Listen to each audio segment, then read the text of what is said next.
Greetings shippers, it's time to take a look at another true pairing. One of those blips in fandom history that happened so quickly it leaves you wondering, did that happen? And the answer is, yes.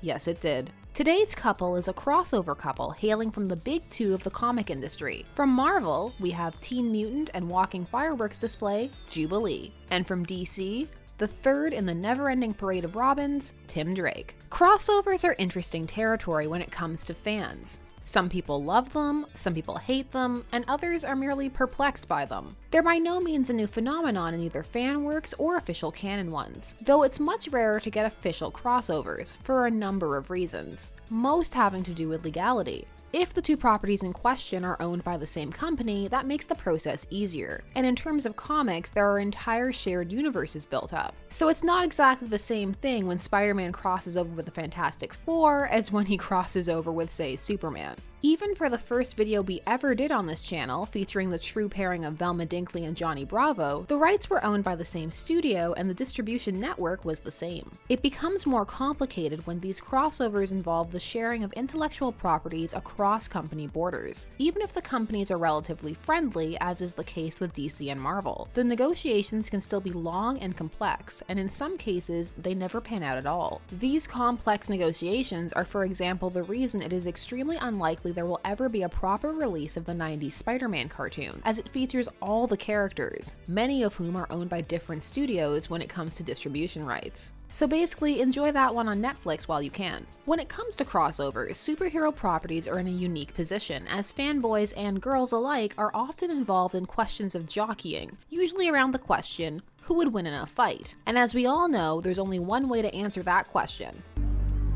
Let them fight. Hence, during the 90s, we were graced with Amalgam Comics, a publishing imprint co-owned by both DC and Marvel that served to publish a series of crossover matchups to not only see who would win in a fight, but how certain characters would interact, and also what certain characters' universes would look like if they were entirely fused. So if you were looking for mulleted Superman chasing Peter Parker away from Lois Lane, these are the comics for you. These magical crossovers and the eventual short-lived Amalgam universe that fused characters together ran this short series in 1996 and 1997. In 96, the preliminary battles began, pairing, while not lesser, certainly not A-list characters against each other, with the majority of the outcomes of these battles being determined by fan vote. One that was not, however, was the titular meeting of Jubilee and Robin. However, the two end up hitting it off right away, bonding over their flamboyant fashion senses, and mutual curiosity to figure out just what exactly is going on. In fact, their segment plays out more like a team-up than a versus match, with their ultimate fight coming off more like a formality. There's a clear chemistry between them, though it does seem a bit stronger on Jubilee's part than Robin's. This is evidenced by the fact that during the sequel comic, when Jubilee hops universes to see Robin, she is saddened to find he already has a girlfriend. However, the two must team up to defeat Two-Face.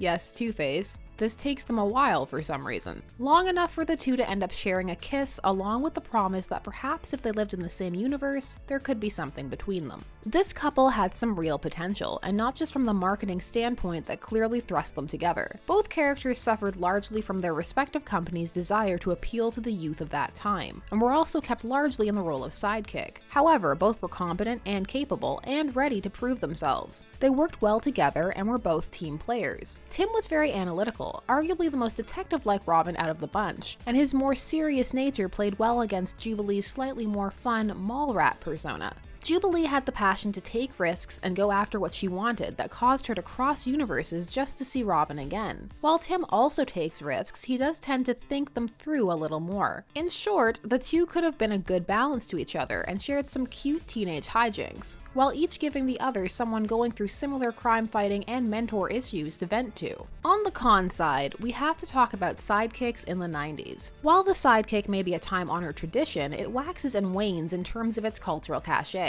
And the 90s, known for its penchant to make everything extreme, didn't do the concept any favors. While Jubilee and Robin were both popular during this time period, there was also a small undercurrent of backlash against the idea that they were cool, which was largely what their parent companies wanted readers and viewers to think. As with any attempts to match what a certain time period finds trending, this dated the two characters rather quickly. Also, people rarely respond well to attempts at being relatable that are too obvious, which for some the treatment of these characters was. Looking back at the two during this time period is very much like hopping on a cosmic treadmill right back to the early 90s. Though because of this, for some people it also makes the treatment of their characters nostalgic, which can be appealing. Also, the comics they met and are paired in, while definitely appreciated, were also viewed as a bit of a novelty. Not really to be taken seriously, except in answering certain burning questions like who is faster, the Flash or Quicksilver? Spoilers, it was the Flash. However, if one can get past the youth connection these characters are supposed to have and just look at them based on their traits,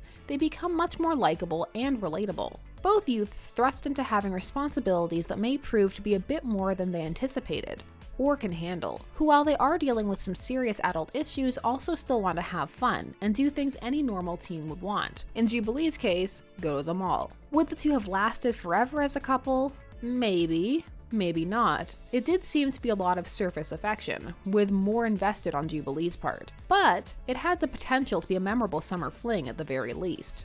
If they were in the same universe, it's one people probably would have remembered. Although, of course, if you'd rather your universes stay separate no matter what, this couple probably doesn't have that much appeal at all. This one isn't huge in fandom, which may also partially be a result of the era it's released in, that period of transition between zines to online medium. And also, with the internet not as widely in use, not everybody knew about it. However, there are a few out there who keep the spark alive and ponder what a modern meeting between these two would look like, especially with Vampire Jubilee. So that was another true pairing. How many of you guys remember when Robin met Jubilee? If you could have any crossover ship become official, what would you pick? Share all your thoughts down below. This has been Shipper's Guide to the Galaxy. Thanks so much for watching. As always, like, share, comment, subscribe. Turn on that bell notification to never miss a vid, and as always, stay tuned, for there are as many ships out there as there are stars in the sky.